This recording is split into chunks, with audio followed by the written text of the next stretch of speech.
陳美斯同朱慧敏喺日本沖繩拍攝旅遊特輯嘅時候發生車禍，佢哋今日飛返香港。無線高層樂奕玲同曾醒明都有去機場接機。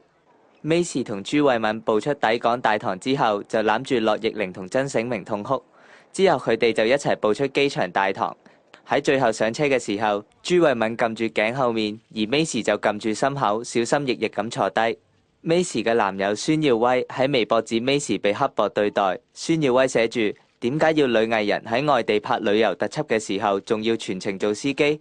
佢唔識揸車噶喎，咁樣好咩？樂小姐，呢個係咪真㗎？因為我哋拍呢個係叫做通城自駕遊啊，即係我哋呢個節目亦都唔係我哋第一次拍，佢好似佢拍幾輯嘅，咁所以佢哋去拍嗰陣時係知道佢係需要喺節目度需要佢揸住架車周圍嘅，咁所以我即係美斯係知嘅，咁但係好似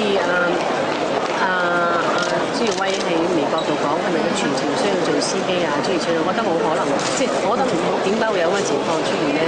我哋都想查證下了解下，因為如果係喺鏡頭前面，你係揸架車係應份，因為嗰係你要做嘅嘢。咁係我亦都知道佢出事嗰時，佢係拍緊個通告啊 ，Run Down Run Down 係拍緊個叫做自由行啊。咁但係佢係咪喺通告以外都需要佢揸車？呢個我哋都想查究緊。咁事實上，呢個係未去收費電視一個節目，收費電視生活台，生活台嘅節目。咁好似唔係我哋公司製作，好似我哋外判咗㗎。咁所以其實我哋都要同製作公司了解下。孫耀威喺微博上面仲話：點解要女藝人同男工作人員同房呢？